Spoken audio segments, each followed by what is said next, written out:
Price Lord. First இதை பார்த்தோன்னா புரியுதா என்னன்ட்டு? தெரியுதா எல்லாத்துக்கும்? படிங்களேன், இது என்ன எழுதியிருக்குன்னு படித்து சொல்லுங்க. என்ன எழுதியிருக்கு? சோம்பல். காலையில் எந்திரிக்கும் போதே நம்ம எப்படி ஃபஸ்ட்டு நமக்கு வர்றதே இது தானே, எந்திரிக்கிறக்கே கஷ்டமாக தான் எந்திரிப்போம். பைபிளில் ஒரு வசனம் இருக்குது, நீதிமொழிகள் 13:4, சோம்பேறியுடைய ஆத்துமா விரும்பியும் ஒன்று பெறாது, ஜாக்கிரதைகளுடைய ஆத்துமா புஷ்டியாக இருக்குன்னு சொல்லியிருக்கு. இந்த வசனத்தில் என்ன தெரியுதுன்னா, நம்ம நிறைய ஆசைப்படுவோம், இவ்வளோ மார்க் எடுக்கணும், இவ்வளோ நம்ம சக்ஸஸ் பண்ணணும் அப்படின்னு சொல்லிட்டு எல்லாத்துக்குமே ஒவ்வொரு ஆசை இருக்கும். ஆனால் அந்த ஆசையை நம்ம ஜெயிக்க முடியாமல் போகிறதுக்கு காரணம் என்னன்னு பார்த்தோம்னா இந்த சோம்பேறித்தனம் தான். அது இருக்கிற வரைக்கும் நம்மளால் சில காரியங்களில் வந்துட்டு வின் பண்ணவே முடியாது. அப்புறம் பார்த்திங்கன்னா இன்னொன்று, படிக்கிற பிள்ளைங்க கிட்ட இருக்க ரொம்ப பெரிய சோம்பேறித்தனம் என்னன்னு பார்த்தோன்னா ரிவைஸ் பண்ணுறது. எல்லாருமே வந்துட்டு எக்ஸாமுக்கு மிஸ் படிக்க வைப்பாங்க, டெஸ்ட் இருக்கும், அப்போல்லாம் படிச்சிருவீங்க. ஆனால் அதை வந்துட்டு என்ன பண்ண மாட்டோம், ரிவிஷனே பார்க்க மாட்டோம். ஏன்னா ஆல்ரெடி நம்ம படிச்சிட்டோம் அப்படிங்கிற மனசோட தான் இருப்போம். அதுதான் பெரிய தப்பு. ஃபஸ்ட்டு என்ன பண்ணுங்க, ரிவிஷன் பண்ணுங்க. ஓகேவா? இப்போ வந்துட்டு நமக்கு எக்ஸாம் சீக்கிரமாக வரப்போகுது தானே, இது வரைக்கும் என்ன படிச்சிருக்கீங்களோ அதை வந்துட்டு நல்லா ரிவைஸ் பண்ணிட்டு போயிட்டு எக்ஸாம் எழுதுங்க. ஓகேவா? இன்னொன்று என்ன பார்த்தா, முயலாமை கதை எல்லாத்துக்கும் தெரியும் தானே. அதில் முயல் என்ன பண்ணும், போய் ஒரு இடத்துல தூங்கிடும். அது அந்த இடத்துல அந்த தூக்கத்தை வெறுத்துட்டு ஓடி இருந்துச்சுன்னா கண்டிப்பாக அதனால ஜெயிச்சிருக்க முடியும். ஸோ இந்த கொஞ்ச நாளுக்கு நம்ம தூக்கத்தை, இந்த சோம்பேறித்தனத்தை எல்லாம் ஒதுக்கி வச்சுட்டு நம்ம என்ன பண்ணுவோம், படிப்பில் ஒரு கான்சென்ட்ரேட் பண்ணி ஓடினோம்னா கண்டிப்பாக நம்ம நல்ல மார்க் எடுக்க முடியும், வாழ்க்கையிலையும் நம்ம நல்ல சக்ஸஸ் ஆக முடியும். ஓகேவா? Thank you, all the best. நான் இப்போ உங்ககிட்ட எதை பற்றி பேச வந்திருக்கிறேன்னா, இது என்ன எழுதியிருக்குது, இது எல்லாருக்குள்ளேயும் இருக்கிற ஒன்று தானே. அலட்சியம் இருக்குதா இல்லையா? இருக்குது தானே, நம்ம எல்லாருக்குள்ளேயும் இருக்கிற ஒன்று தான் இது. பைபிளில் ஒரு வசனம் சொல்லுது, ஆதியாகமம் 25:34, ஏசா தன் சேஷ்ட புத்திர பாகத்தை அலட்சியம் பண்ணினான். இது எதை சொல்லுதுன்னா, அண்ணனோடையும் தம்பியோட பற்றியும் சொல்லியிருக்கிறாங்க. அண்ணா பேர் ஏசா, தம்பி பேர் யாக்கோபு. ஏசாவோடைய அவங்க அப்பா என்ன பண்ணாரு, சேஷ்ட புத்திர பாகத்தோடைய அந்த ஆசீர்வாதங்களை அண்ணனுக்கு கொடுத்தாரு. அந்த ஏசா என்ன பண்ணாரு, அதை அலட்சியம் பண்ணி சாதாரண ஒரு சாப்பாட்டுக்காக என்ன பண்ணாரு, யாக்கோபுக்கு வித்துட்டாரு. தன்னுடைய தம்பிக்கு என்ன பண்ணாரு, வித்துட்டாரு. ஆனால் அந்த யாக்கோபு அதை அலட்சியம் பண்ணாமல் அந்த ஆசீர்வாதத்தை வாங்கி ரொம்ப ஆசீர்வாதமாக வாழ்ந்தார். அதே போல தான் நம்முடைய வாழ்க்கையில் நமக்கான சில சந்தர்ப்பங்களும் வாய்ப்புகளும் அமையும் போது நம்ம என்ன பண்ணுறோம், அலட்சியம் பண்ணிடுறோம். ஏன்னா நமக்குள்ளேயே அநேக திறமைகள் இருக்குது. ஆனால் அதற்கான சந்தர்ப்பங்கள் அமையும் போது நம்ம என்ன பண்ணுறோம், அந்த வாய்ப்புகளை மிஸ் பண்ணிடுறோம். அது திரும்ப நம்மளுக்கு அது கிடைக்கவே கிடைக்காது. அந்த ஏசா மிஸ் பண்ணிட்டார் தான். அந்த ஆசீர்வாதங்கள் கிடைக்கும் போது என்ன பண்ணால் அதை அலட்சியம் பண்ணி ரொம்ப மிஸ் பண்ணான். அந்த மாதிரி தான் நம்மளுடைய வாழ்க்கையில் கிடைக்கிற சந்தர்ப்பங்களை நாம் பிரயோஜனப்படுத்தாமல் மிஸ் பண்ணிடுறோம். மிஸ் பண்ணிவிட்டு அது மிஸ் பண்ணதுக்கப்புறம் யோசிச்சு அது திரும்ப கிடைக்குமா, நம்மளுக்கு கிடைக்காது திரும்ப.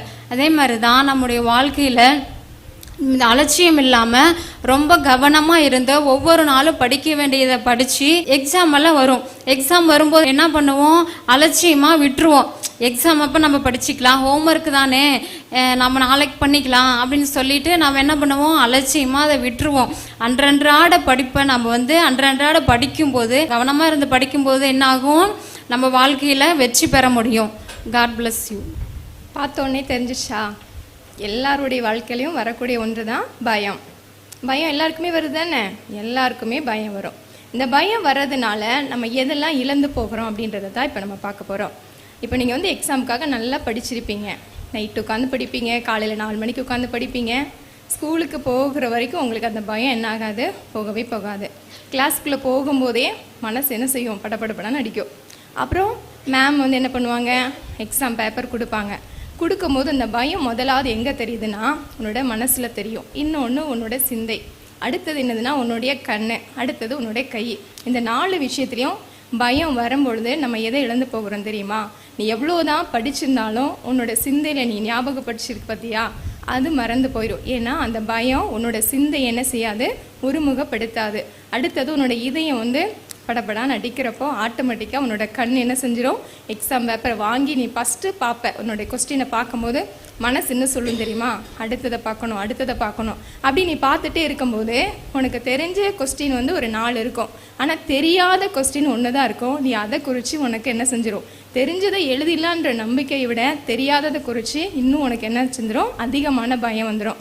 பயம் அதிகமாகும் போது என்ன ஆகுது, உன்னோட கை என்ன செஞ்சிடும், கண்டிப்பாக நடுக்கம் வந்துடும். அதனால நீ நல்லா படிச்சுட்டு தெளிவாக போனாலும் பயம் என்ற அந்த ஒரு சின்ன ஒரு இது உனக்குள்ளே வரும்பொழுது என்ன ஆகுது, நீ படித்து அத்தனையும் என்ன செஞ்சிருது, வேஸ்ட் ஆக்குது. தெரிஞ்சதை கூட உன்னோட கை தவறாக எழுதிடும். அதனால பயம் இருக்கக்கூடாது. வேதத்தில் இதுக்காக ஏசப்பா என்ன சொல்லியிருக்காங்க அப்படின்னா 365 முறை பயப்படாத அப்படின்ற ஒரு வார்த்தை வேதத்தில் இருக்குது. அப்போ 365னா எதை குறிக்குது, வருஷத்தில் எத்தனை நாள் ஆகுது, 365 நாள் இருக்குது. அப்போ வேதத்தில் எத்தனை முறை கொடுத்துருக்காங்க ஏசப்பா, 365 முறை கொடுத்துருக்காங்க பயப்படாத அப்படின்னு. அப்போ நீங்கள் எக்ஸாம் எழுதும் போது பயப்படாமல் நீங்கள் என்ன செய்யணும், தைரியமாக போகணும். அதே போல் வேதத்தில் இன்னொரு வசனம் சொல்லப்பட்டிருக்கு, 2 தீமோத்தி 1:7. தேவன் பயமுள்ள ஆவியை கொடாமல் அன்பும் தெளிந்த புத்தியுள்ள ஆவியை கொடுத்திருக்கிறார்.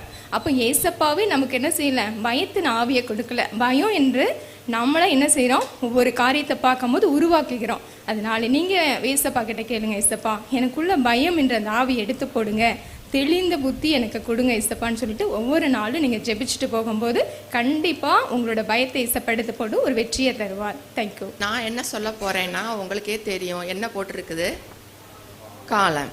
சரி, காலத்தை பற்றி தான் நம்ம வேதத்தில் ஒரு வசனத்தை பார்க்கலாம். நாட்கள் பொல்லாதவன ஆனபடியினால் காலத்தை பிரயோஜனப்படுத்தி கொள்ளுங்கள், எபேசியர் 5:16 சொல்லப்பட்டிருக்கிறது.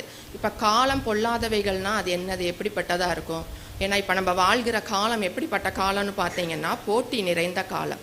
நம்மளை தள்ளி விட்டு நம்ம மேலே மிதித்து அவங்களே ஃபஸ்ட்டு என்ன செய்கிறதுக்கு போக நிறையா இடங்கள்ல முயற்சிக்கிறாங்க. நம்ம வகுப்புகள்லையும் பார்க்கலாம், நம்ம நல்லா படிக்கும்பொழுது நம்ம மேலே என்ன செய்கிறாங்க, பொறாமப்படுறாங்க. நம்ம எப்படியாவது என்ன செய்யணும், கீழே வரணும்னு சொல்லிட்டு அவங்க பேசுகிற பேச்சுக்கள் எல்லாத்தையுமே நம்ம அனுதினமும் பார்க்குறோம். அதனால தான் காலம் பொல்லாதவைகளாக என்ன செய்யுது, நாட்கள் வந்து இருக்குது. அந்த காலத்தை நம்ம நல்ல முறையில் பயன்படுத்திக்கணும். அதனால தான் பெரியவங்க சொல்லுவாங்க காலம் பொன் போன்றது அப்படின்ட்டு பழமொழியில் கூட நம்ம என்ன செய்கிறோம், நம்ம பார்க்குறோம். அப்படிப்பட்ட அந்த காலத்தை நம்ம எப்படி பயன்படுத்தணும், இந்த காலத்தில் நம்மளுக்கு படிக்க வேண்டிய அந்த நல்ல சந்தர்ப்பங்கள், அந்த நேரத்தை நம்ம நல்லா பயன்படுத்தும் பொழுது, நீங்கள் பயன்படுத்தும் பொழுது உங்கள் கனவுகள் எல்லாம் என்ன செய்யும், நினைவாக மாறுறதுக்கு வாய்ப்பு இருக்குது. அதே போல தான் காலத்தை நல்ல முறையில் நீங்கள் பயன்படுத்தும் பொழுது காலங்கள் உங்களுக்காக காத்திருக்கும். அந்த காலம் என்ன சொல்லணும், அவங்கள பார்த்து எனக்காக ஒரு தலைவன் உருவாவாங்க, எனக்காக ஒரு தலைவி உருவாவாங்கன்னு சொல்லிட்டு என்ன செய்யுது, காலமே நம்மளுக்காக வெயிட் பண்ணுது. காலம் யார் நம்மளுக்கு கொடுத்தது, ஆண்டவராகிய இயேசு கிறிஸ்து நம்மளுக்கு கொடுத்துருக்கிறாரு. சரியா? அதனால தான் காலத்தை ஒரு நொடி, நிமிடம், நேரம், வருடம் அப்படின்னு சொல்லிட்டு அப்படியே பகுதி பகுதியாக பிரிக்கிறாங்க. அதனால் ஒவ்வொரு நிமிஷத்தையும், ஒவ்வொரு நொடி பொழுதையும், ஒவ்வொரு நேரத்தையும், ஒவ்வொரு ஆண்டுகளையும் நம்ம வீணாக்கக்கூடாது. அது ஒரு தடவை நம்ம இழந்துட்டோம்னா அது திருப்பியும் நம்ம பெறுவதற்கு ரொம்ப நாள் காத்திருக்க வேண்டும். சில வாய்ப்புகள் அப்படி தான், நம்ம இழந்துட்டோம்னா அதுக்காக காத்திருக்கிறதுக்கு பல ஆண்டுகள் ஆகும். அந்த ஆண்டுகளில் நம்மளுக்கு வருத்தம் தான் நம்மளுக்கு என்ன செய்யும், மிச்சமாக இருக்கும். அதனால் நீங்கள் ஸ்டூடெண்ட்டாக இருக்கிற நீங்கள் உங்களுக்கு கொடுக்கப்பட்ட காலத்தை ஆண்டவர் உங்கள் கரத்தில் கொடுத்துருக்கிறாரு. அதை நல்ல முறையில் பயன்படுத்தி வெற்றி பெறுங்க. தேங்க்யூ. உங்கள் எல்லாத்துக்கும் தன்னம்பிக்கை இருக்கா? இருக்குது. ஆனால் நம்ம எப்போல்லாம் இப்போ தோற்று போகிறோமோ அந்த நேரத்தில் நமக்கு கண்டிப்பாக தன்னம்பிக்கை இருக்காது. இப்போ நீங்கள் நிறைய எஃபர்ட் போட்டிருப்பீங்க, ஒரு சப்ஜெக்டில் இவ்வளோ மார்க் வாங்கணும் அப்படின்னு நினச்சிருப்பீங்க. இப்போ குவார்ட்டர்லியில் நினச்சிருக்கலாம், ஆஃப் இயர்லியில் நினச்சிருக்கலாம். அப்போ அந்த டைம்லலாம் உங்களால் அந்த மார்க் ஸ்கோர் பண்ண முடியாத சூழ்நிலை இருக்கும். அப்போ அந்த இடத்துலலாம் நீங்கள் தோல்வியை பார்க்கும்போது கண்டிப்பாக இப்போ உங்களுக்கு தன்னம்பிக்கை இருக்காது. என்னடா நம்ம இவ்வளோ ட்ரை பண்ணுறோம், ஆனால் நம்மளால் இந்த இடத்துல மார்க்கை ஸ்கோர் பண்ண முடியல அப்படின்னு யூஸ்வலாக நம்ம எல்லாருமே அப்படி நினைப்போம். ஆனால் அந்த மாதிரி நேரத்தில் அந்த ஃபெயிலியர்ஸ்க்கு என்ன ரீசன் அப்படிங்கிறத நம்ம கண்டுபிடிக்கணும். இப்போ ஒன்று நம்ம படித்த பேட்டர்னையே நம்ம மேபி தப்பாக படிச்சிருக்கலாம். இப்போ மேக்ஸ்லாம் நம்ம போட்டு பார்ப்போம், ஒரு சிலதுலாம் நம்ம போட்டு பார்க்காமையே போயிடுவோம். ஆனால் நம்ம நினச்சிருப்போம் இது கரெக்டாக தான் பார்க்குறோம் அப்படின்னு நினைப்போம். ஆனால் நமக்கு மார்க் வந்ததுக்கப்புறம் இப்போ கரெக்டாக எழுதிருக்கீங்களோட பேப்பரை வாங்கி நம்ம அனலைஸ் பண்ணோம் அப்படின்னா நம்ம அப்போ தான் தப்பாக போட்டிருக்கோம் அப்படிங்கிறதே நமக்கு தெரியும். அதனால இப்போ நம்ம அந்த இடத்துல ஒரு தோல்வியை பார்க்கும்போது எதனால அந்த இடத்துல தோல்வி வந்திருக்கு அப்படின்னு நீங்கள் அனலைஸ் பண்ணணும். இப்போ இனியும் நீங்கள் அனலைஸ் பண்ணுறதுக்கான பீரியட் வந்து உங்களுக்கு இருக்குது. ஸோ அப்படி அனலைஸ் பண்ணும்போது நம்ம கோலை வந்து நம்மளால் சக்ஸஸ் பண்ண முடியும். இன்னொன்று, நம்ம போடுற எஃபர்ட் மேலே நமக்கு ஒரு கான்ஃபிடென்ஸ் இருக்கணும்.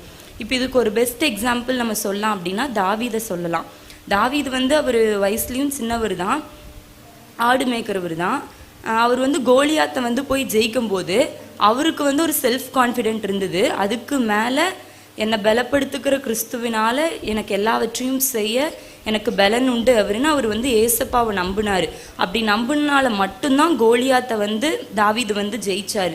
அந்த மாதிரி தான் நம்மளும் நம்ம மேலே, அதாவது அந்த எஃபர்ட் மேலே நம்ம நம்பிக்கை வச்சு அதுக்கு மேலே ஏசப்பாவை எந்த இடத்துலலாம் நம்ம நம்பி நம்ம போகிறோமோ நிச்சயமாக நம்ம வாழ்க்கையில் வந்து அந்த இடத்துல சக்ஸஸ் இருக்குது. ஸோ என்னோட பெஸ்ட் விஷஸ். தேங்க்யூ. இப்போ வந்து நமக்கு இருக்கக்கூடிய ஒரு முக்கியமான ஒரு விஷயம் வந்து விடாமுயற்சி.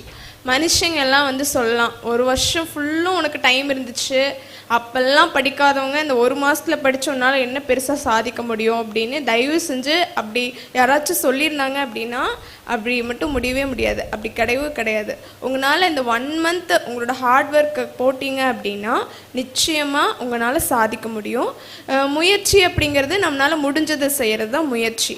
இப்போது நம்மளோட கம்ஃபர்ட் ஜோன் எல்லாத்தையும் தாண்டி நமக்கான காரியங்களை, நம்மளுக்கு ஒரு கோலுன்னு ஒன்று இருக்கும், நம்ம இந்த மார்க் எடுக்கணும் அப்படின்னு சொல்லி நீங்கள் எல்லாமே பிளான் பண்ணி வச்சுருப்பீங்க.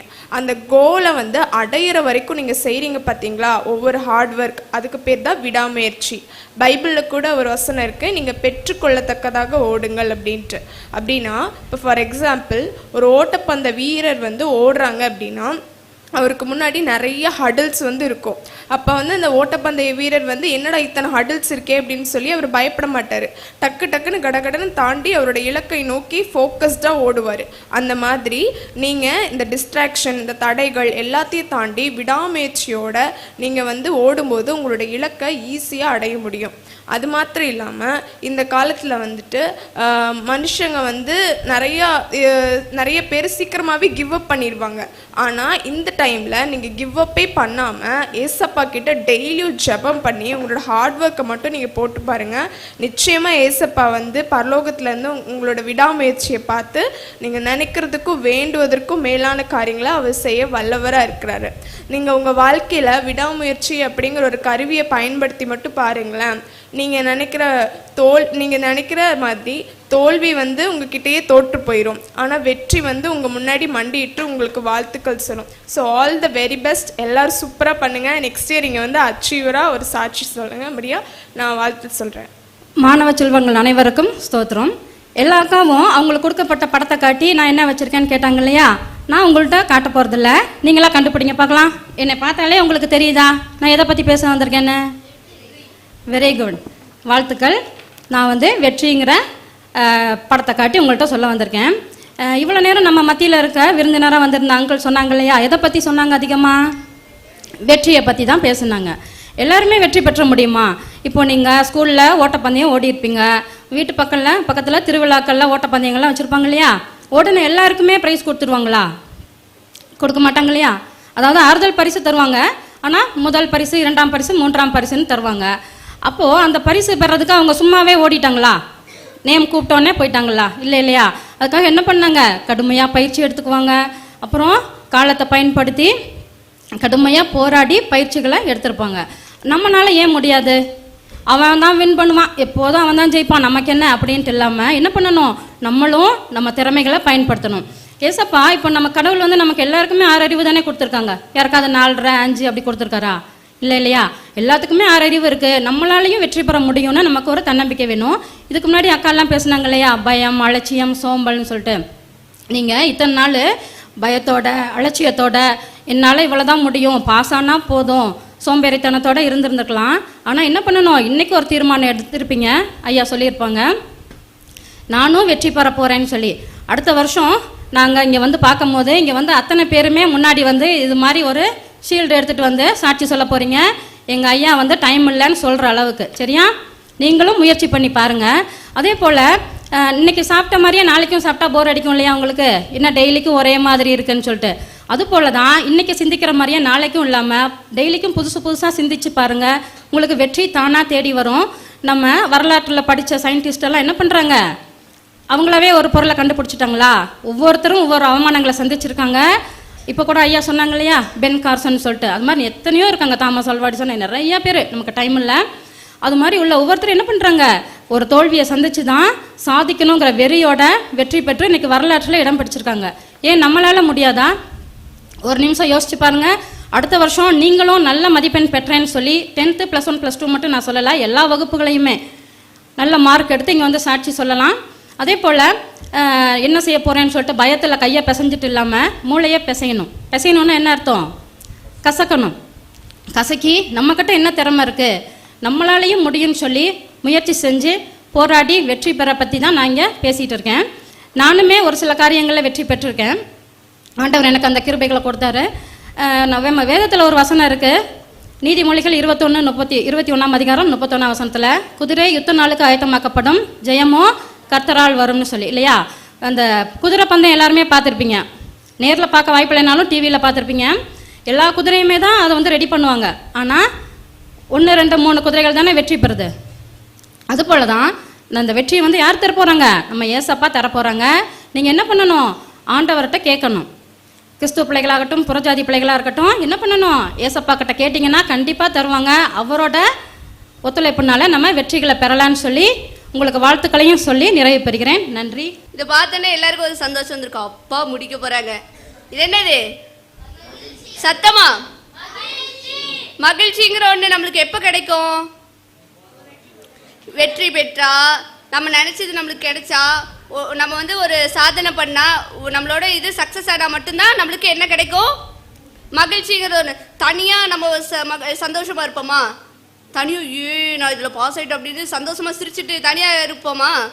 அதை என்ன பண்ணுவோம், ஷேர் பண்ணுவோம். யார் யார்கிட்ட ஷேர் பண்ணுவீங்க, ஃப்ரெண்ட்ஸ் கிட்ட, ரிலேட்டிவ் கிட்ட, அப்புறம் பால்வாடியிலேருந்து உங்க கூட படித்தவங்க கிட்ட, எல்லாத்துக்கிட்டையும் ஷேர் பண்ணுவோம்ல. அப்பா அம்மா கூட, ரிலேஷன் கூட, இவ இத்தனை மார்க்கா இது அப்படின்னு எல்லாத்துக்கிட்டையும் ஷேர் பண்ணுவோம் தானே? ஷேர் பண்ணுவீங்களா பண்ண மாட்டீங்களா? பண்ணுவீங்க தானே? அப்போ நம்ம மகிழ்ச்சி வேணும்னா ஃபர்ஸ்ட் நம்ம கிட்ட இருக்க அலட்சியத்தை, நம்ம சோம்பேறித்தனத்தை, நிர்விசாரத்தை, டைம் மேனேஜ்மெண்ட் பண்ணி படிச்சா மட்டும்தான் நம்மளுக்கு என்ன கிடைக்கும், என்ன கிடைக்கும்? சோகமா இருக்கணுமா உங்களுக்குலாம்? சந்தோஷமா சொல்லுங்க, என்ன வேணும்? எப்ப நம்மளுக்கு மகிழ்ச்சி கிடைக்கும், அந்த ரிசல்ட்டை பார்த்து எல்லாத்துக்கும் ஆல் சப்ஜெக்ட் பாஸ் அப்படின்னா மட்டும்தான் நம்மளுக்கு என்ன கிடைக்கும். எல்லாருக்கும் மகிழ்ச்சி வேணுமா வேணாமா? மகிழ்ச்சி வேணும்னா என்ன பண்ணும், ஹார்ட் ஒர்க் பண்ணி படிக்கணும். படிப்பீங்களா? படிப்பீங்களா? சத்தமா? Okay, thank you. இப்போ பார்த்தீங்கன்னா அக்காங்க வந்து நிறையா தலைப்பில் வந்து நம்மளுக்கு வந்து நிறையா சில காரியங்கள்லாம் நம்மளுக்கு சொல்லி கொடுத்தாங்க. அதே போல் தான் இப்போ நான் அந்த தலைப்பை வந்து நான் என்ன செய்ய போகிறேன், சொல்ல போகிறேன். அப்போ நீங்கள் வந்து இப்போ வந்து எக்ஸாம்பிளுக்கு வந்து சோம்பேறித்தனம் அப்படின்னு சொன்னால் வேண்டாம் அப்படின்னு சொல்லணும். இதே இது மகிழ்ச்சின்னு சொன்னால் உங்களுக்கு அது ரொம்ப பிடிக்கும்ல, அதனால் வேண்டும் அப்படின்னு சொல்லணும். ஏன்னா ஆண்டவராகிய இயேசு கிறிஸ்து இந்த சபையில் இருக்கிறாரு. உங்கள் வாயின் வார்த்தைகளை அவர் கவனிக்கிறாரு. நீங்கள் எது வேண்டான்னு சொல்கிறீங்களோ அதை எடுத்து போட்டுருவார், எது வேணும்னு சொல்கிறீங்களோ அதை ஆண்டவர் உங்களுக்கு கொடுப்பாரு. அதை நீங்களே வித்தியாசத்தை பார்ப்பீங்க. இப்போ நான் வந்து அக்கா வந்து ஒவ்வொன்றா நான் வந்து தலைப்பு நான் சொல்ல போகிறேன். நீங்கள் தான் அது வேண்டும் வேண்டான்ற முடிவை நீங்கள் எடுத்துக்கோங்க, சரியா? சவுண்டாக சொல்கிறீங்களா? சோம்பேறித்தனம், அலட்சியம், பயம், தன்னம்பிக்கை, காலம், வெற்றி, விடாமுயற்சி, மகிழ்ச்சி. கண்டிப்பாக ஆண்டவராகிய இயேசு கிறிஸ்து உங்களுக்கு இன்னைக்கு கண்டிப்பாக நீங்கள் எதெல்லாம் வேண்டும்னு சொன்னீங்களோ அதை கொடுப்பாரு. வேண்டான்றதை ஆண்டவர் உங்கள் இருதயத்துலேருந்து எடுத்து போட்டுருவார். சரி, இன்னைக்கு வந்து அநேக காரியங்கள் இதிலிருந்து இந்த தலைப்புலேருந்து பார்த்தீங்கன்னா உங்கள் வாழ்க்கையில் சில காரியங்கள் இந்த மாதிரி இருந்திருக்கலாம், சரியா? இந்த மாதிரி காரியத்துக்கெல்லாம் ஒரு பொருள் மட்டும் காரணமாக இருக்குது. நம்மளோட ஆசீர்வாதத்தை கெடுக்கிறதுக்கு ஒரே ஒரு பொருள் தான் காரணமாக இருக்குது. இன்றைக்கி ஊழியக்கார ஐயா கூட அதை பற்றி சொன்னாங்க. அது என்ன பொருள் சொல்லுங்கள்? செல்ஃபோன், கைபேசி, சரியா? ஆனால் இன்றைக்கி நம்ம அந்த செல்ஃபோனில் பார்த்திங்கன்னா அநேக பேச்சாளர்கள், நல்லா பதவியில் உயர்ந்தவங்க, எத்தனையோ போஸ்டிங்கில் இருக்கிறவங்க எல்லாரையும் நம்ம வீடியோவாக பார்த்துக்கிட்டே இருக்கிறோம் இல்லையா? ஒவ்வொரு நாள் நீங்கள் என்ன செய்கிறீங்க, பார்க்குறீங்க. ஆனால் நீங்களும் வெற்றியாளர்களாக மாறணும், உங்களை எல்லாரும் இந்த செல்ஃபோன் மூலிமா பார்க்கணுன்னா இந்த இத்தகைய காரியங்களை நீங்கள் கடைபிடித்தாதான் நீங்களும் என்ன செய்ய முடியும், வாழ்க்கையில் வெற்றி பெற்று மகிழ முடியும். உங்கள் குடும்பமும் சேர்ந்து அதோட என்ன செய்வாங்க, சந்தோஷப்படுவாங்கன்னு சொல்லிட்டு எங்கள் குழு சார்பாக அவங்க எல்லாருக்கும் பெஸ்ட் ஆஃப் லக். நன்றி. தேங்க்யூ.